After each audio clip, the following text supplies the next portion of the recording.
Salut les mordus de la truite. La semaine passée, je vous ai montré les nouvelles leurres de chez Siouk, les nouvelles Seabait, les Seabait Maggie et les Seabait Noodle.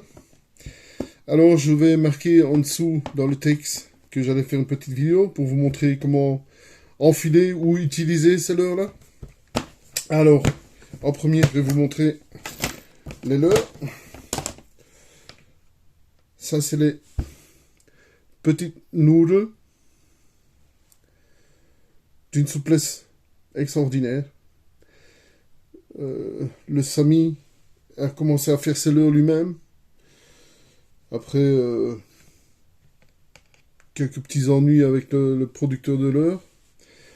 Il a sorti des nouveaux modèles que je trouve super sublimes. Déjà l'année passée, il avait sorti les trous de Würm en 7,2 et 5,2. Et je lui avais dit de sortir aussi des teignes, imitations de teignes et tout ça. Il m'avait dit, ouais, c'est prévu, mais faut d'abord faire les formes. Voilà, cette année-ci, il les a fait. Il fait ça tout seul. Voilà l'imitation de la teigne.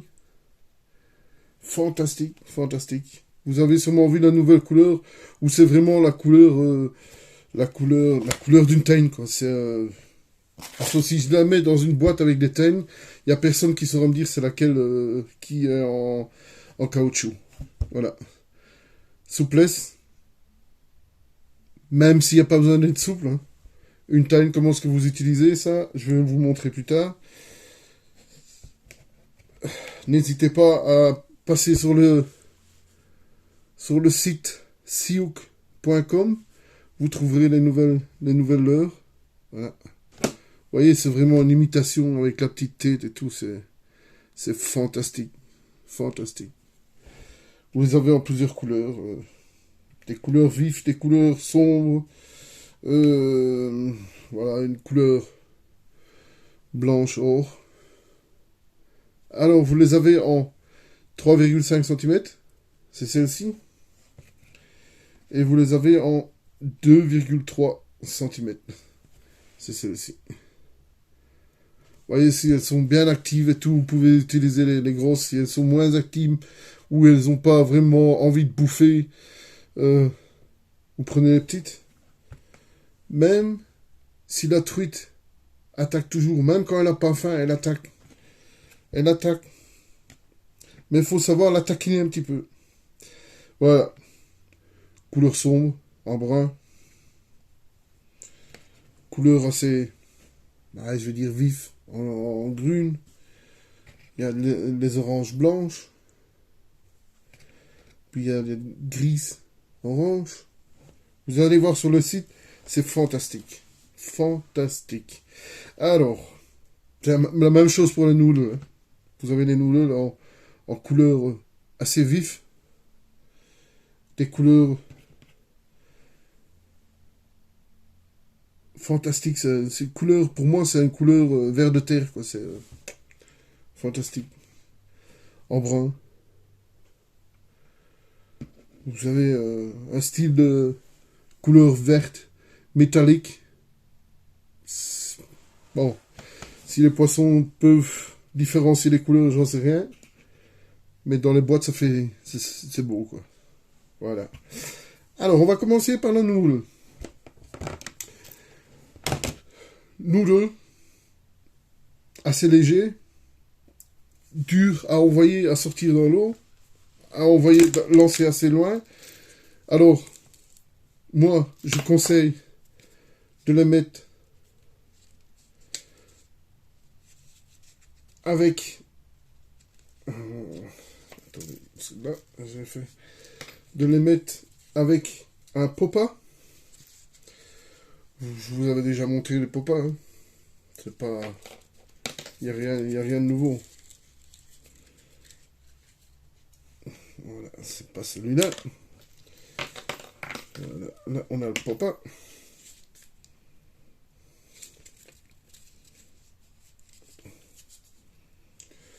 Alors, je vais vous montrer, c'est déjà un montage que j'ai fait. Comme ça, quand je vais à la pêche, il n'y a pas besoin de faire le montage. Vous avez le popa, avec les petites billes dedans. mon bas de ligne, avec des plombs, si j'ai envie de faire descendre ma leurre souple. Si ça en était en surface, je mets pas de plomb. Alors, c'est un bas de ligne déjà acheté, quoi. C'est pas moi qui l'ai fait, hein. La longueur, c'est comme vous voulez. Vous mettez 80 cm, 1m50, 2m10, c'est comme vous voulez. Le popa, le bas de ligne, l'hameçon. On prend la nourriture. Au milieu, il y a une petite bille. Vous voyez?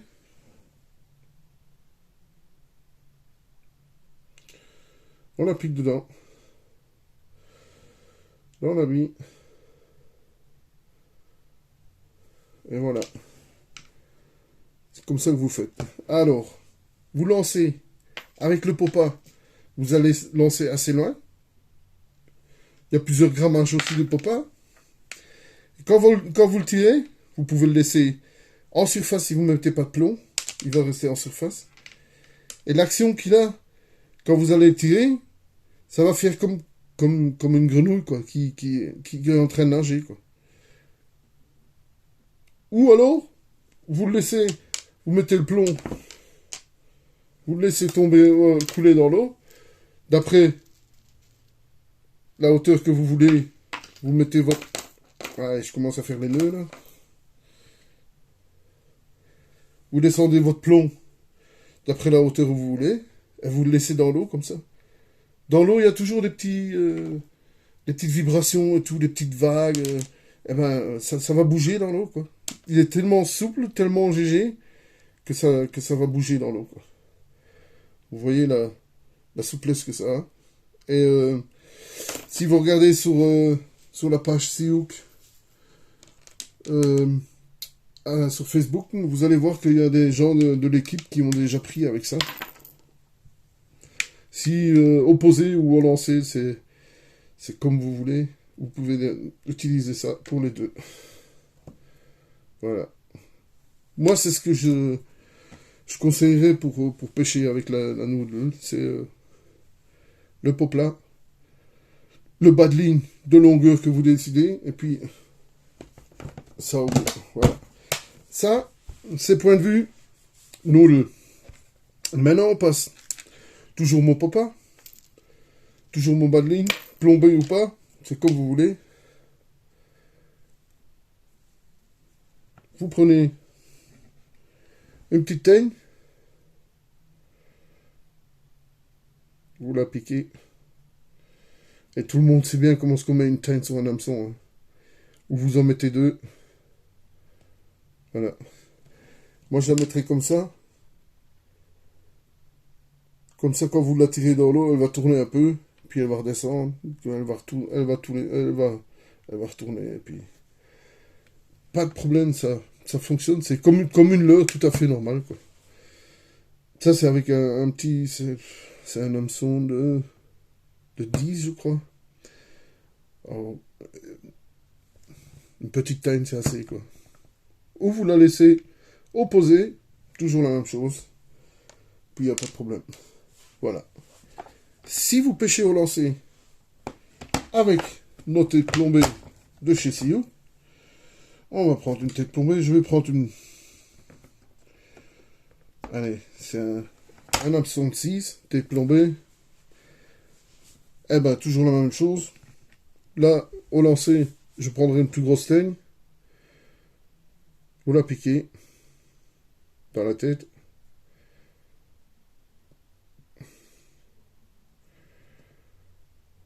Voilà. Et vous la mettez en forme de L. Comme ça, quand vous allez la tirer dans l'eau, ben, elle va tourner. Elle tournera. Il y a beaucoup de gens qui ont acheté l'année passée ou il y a 2 ans d'ici, à peu près les mêmes leurres d'une firme que je ne veux plus dire le nom vu que je suis un peu en guerre avec eux. Mais bon, c'est mes affaires, ça. Ou alors, vous prenez les petites. Je vais vous mettre 2 petites. Là, c'est les gens qui ont déjà pêché en Tramarella. Ils savent comment ça fonctionne.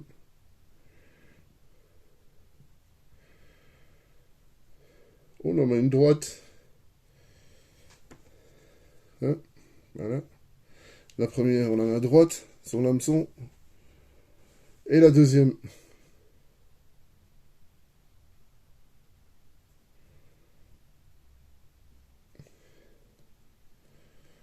On en met comme ça. C'est aussi une petite forme de L. Ça va tourner. Ça va faire l'action quand vous allez la ramener. Et puis c'est tout à fait comme une teigne vivante, quoi. Vous mettez ça comme des teignes vivantes. Sur le montage que vous voulez. Il n'y a pas de montage miracle, j'ai toujours dit. C'est à vous d'avoir le montage que vous préférez de pêcher avec les teignes. Et vous utilisez ça comme une teigne vivante, quoi. C'est rien d'autre. Je vous dis, une grosse, vous la mettez en forme L toute seule, ça tourne. Si c'est vous les petites, mais vous en mettez deux. Tout le monde connaît ça. Je ne vais pas vous apprendre des trucs, moi c'est rien pour vous montrer les leurs. Il y a des débutants qui ne savent pas comment pêcher avec ça. Je leur montre, il n'y a pas de problème. Je ne suis pas un professionnel, je suis juste un passionné. Et je vous montre mes leurs, quoi. Voilà. On va remettre les choses en place. Voilà. Ça, c'est mon montage avec le pot bas.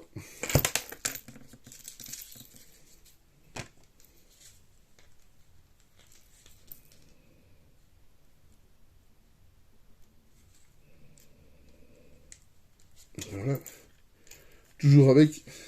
Toujours prêt à pêcher avec. Bon. Maintenant, on peut pêcher aussi en profondeur avec ça. Il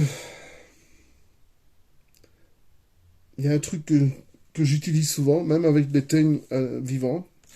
C'est ça. Je sais pas comment est-ce qu'on appelle ça en français. S'il y a quelqu'un qui peut me le dire, n'hésitez pas à le marquer en dessous. Je vais vous montrer le montage que je fais avec ça. Si vous voulez, c'est un truc que vous lancez, ça tombe dans l'eau, ça reste comme ça. Et puis il y a le fil qui va passer ici, et la teigne qui... C'est des teignes qui flottent. Elle va monter comme ça, quoi. Comme ça reste en profondeur, mais elle monte un peu plus haut. Même si elle ne monte pas assez plus haut, vous pouvez toujours utiliser des petites boules de styropor ou de la pâte flottante, quoi, pour aider à bien remonter. Alors, on prend du fil. Je vous fais un petit exemple. Je ne vais pas commencer à monter. Ah, j'ai oublié quelque chose. Voilà. On passe le fil dedans. Là, si on n'a pas les lunettes, c'est pas facile.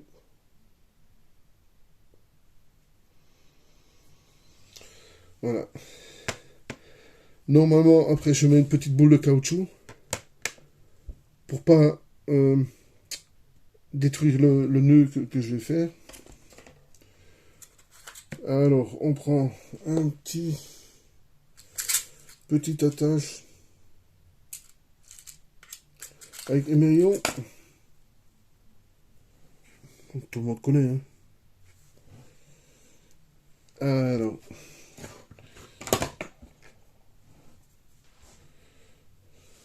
on va faire le nœud.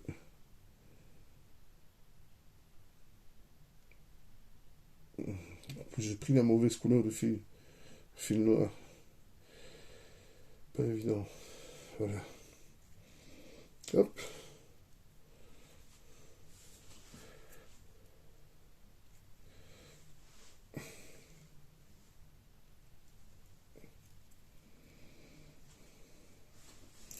On tourne ici cette fois.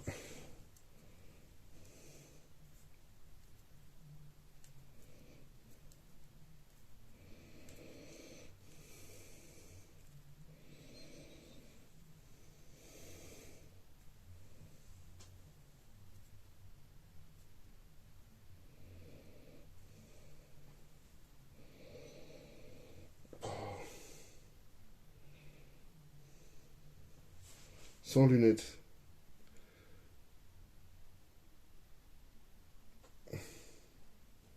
Voilà. On passe là dedans. On tire. Et c'est fait. Voilà.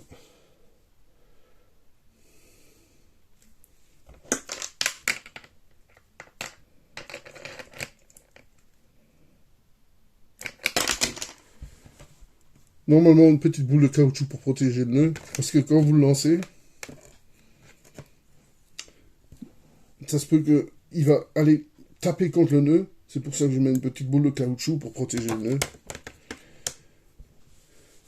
Ici au bout, ben voilà, c'est des trucs que j'ai oubliés, mais on va faire avec celui-là. Je crois qu'il est bon aussi. Voilà. Petit bas de ligne. Avec un hameçon. On le met ici. Sur la greffe. On referme. Et voilà. Ça, c'est le montage. Avec le truc de profondeur. Voilà. Maintenant, ce que vous pouvez faire, si vous voulez, si vous mettez un bas de ligne de 80 cm, et que vous ne voulez pas que la leurre souple, la teigne, ou ça dépend ce que vous mettez dessus, remonte 80 cm, mais qui descend, qui reste à 20 cm, vous mettez un petit plomb supplémentaire, il va rester par terre, et leurre va monter comme ça. Alors, leurre, tout à fait la même chose. Si vous remarquez qu'elle ne monte pas assez haut, vous mettez une petite boule de styropor ou de la pâte flottante, et puis vous mettez votre leurre en forme de teigne. Comme ça, voilà. Ça va se passer. Ça va se poser dans l'eau. Ça va rester. Ça reste comme ça. Hein. Il va pas se coucher. Il va pas se coucher. Il reste dans l'eau. Il reste debout comme ça. Alors, il va. Après la profondeur que je veux, ce truc-là est dans l'eau. Il tient debout. D'après la profondeur ou de la hauteur que ma teigne monte, un petit plomb, 20 cm. Vous voyez, comme ici, c'est 30 cm, le plomb est par terre et ma teigne va monter. Elle va pas monter aussi droite, elle va pas tirer comme ça. Elle va rester un peu. Si vous mettez une boule de styropor, ça va monter un peu plus haut. Et ça, c'est à vous à régler de la hauteur que vous voulez.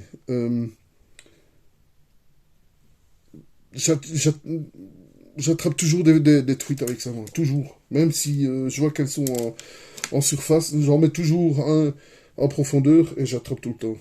Vous mettez des teignes, des vraies teignes, les teignes, le leurre souple, le souple de Sioux, les Maggi. Vous pouvez mettre ce que vous voulez. Vous pouvez aussi mettre...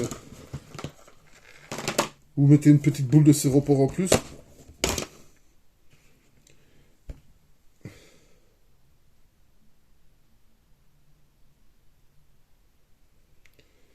Et vous mettez votre noodle.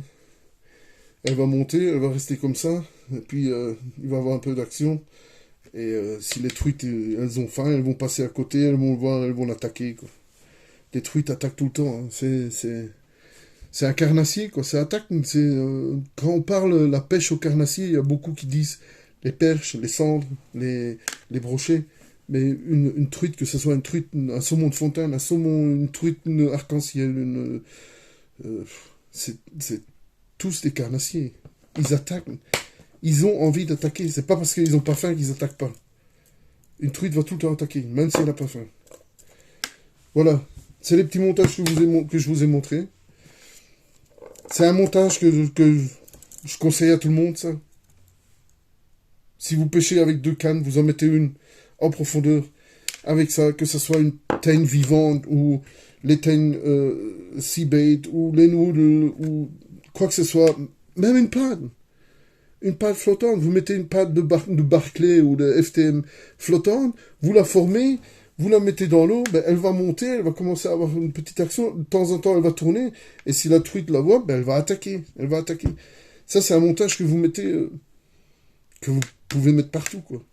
Ce que j'utilise aussi, que j'aime bien utiliser, si je mets des teignes vivantes, je mets ou une petite boule de pâte flottante pour que ça remonte, parce qu'une teigne, elle va pas flotter, elle va couler. Ou alors, j'achète des petits marshmallows. C'est en anglais, marshmallows. En français, on appelait ça les lardons pour manger, quoi, au sucre et tout ça. Il y en a des tout petits, quoi. Vous les mettez dessus, et puis vous mettez votre leurre, et ça va flotter. Il y a, je pense que c'est FTM qui les fait aussi. des marshmallows pour la pêche. Vous mettez d'abord le marshmallow et puis vous mettez votre teigne. Et c'est un truc qui marche tout le temps. Ça marche tout le temps. Je pêche, j'adore pêcher à l'UL, au lancer, mais j'ai toujours une canne à pêche opposée en profondeur avec ma teigne flottante et je prends du poisson avec ça. C'est terrible, j'adore, j'aime bien. Maintenant c'est à vous à voir. C'est pas le truc à tout le monde. C'est à vous à décider. Voilà. Ça c'est les petits montages que je voulais vous montrer. N'hésitez pas à aller voir sur le site de Sioux. Ils ont fait les vêtements. Ça va pas être le vêtement comme ça, mais vous pouvez aller voir. Il y a les vêtements Sioux. Il y a des t-shirts. Il y a des hoodies, des pulls à capot. Je sais plus comment on dit. Des hoodies. Point. Il y a aussi des essuie-mains, des petits essuie-mains où c'est marqué Sioux ou Seabait pour accrocher avec sur les ceintures avec la petite attache pour ça et tout. La mienne c'est déjà commandé. Vu que j'en avais pas encore, c'est un nouveau truc. Je ne savais même pas qu'il allait sortir ça. C'était pour moi une petite surprise. Voilà. Alors n'hésitez pas, comme je vous dis, n'hésitez pas à aller voir sur le site de Super Leurre, des nouveaux modèles qui vont suivre. Ça va pas en rester là. Quel modèle qui va arriver, je peux pas vous dire. Je suis toujours surpris quand c'est mis les sorts parce que c'est des trucs tout nouveaux où j'ai pas. C'est pas moi qui décide les nouveaux modèles qu'il fait, c'est lui. Je laisse faire pour les tester. Et puis je teste. Voilà. Fin du mois, du 21 au 23, je suis de nouveau sur un domaine pour 48 heures avec un petit chalet. J'espère pouvoir faire quelques petites vidéos, vous les montrer, vu que ça fait longtemps que j'ai plus fait de vidéos. Mais boulot, famille, puis vacances et tout, il y a tout le monde qui sait comment ça fonctionne, quoi. Et bon, voilà. C'est tout ce que j'avais à dire. Fin du mois, petit week-end de pêche. J'espère prendre un esturgeon, il y en a aussi dans les temps. Parce que c'est un des poissons que je n'ai pas encore sur ma liste. J'aimerais bien en prendre un. Ou sinon, c'est 95% pêche à la truite et 5% esturgeon. On va mettre une canne en profondeur et attendre qu'il attaque, qu'il la prenne, quoi. Ben, on va voir si on aura de la chance. On est à 3 dans un petit chalet. Je crois qu'on va bien s'amuser ce week-end. Je vous tiens au courant, je vous fais des petites vidéos. Si vous avez des questions, n'hésitez pas, je vous ai toujours dit. Hein. N'hésitez pas à m'écrire. S'il y a moyen, je fais une vidéo. Si pas, je vous réponds comme ça. Voilà. Et n'hésitez surtout pas. sioux.com. Je vous dis à la prochaine. Salut les mordus.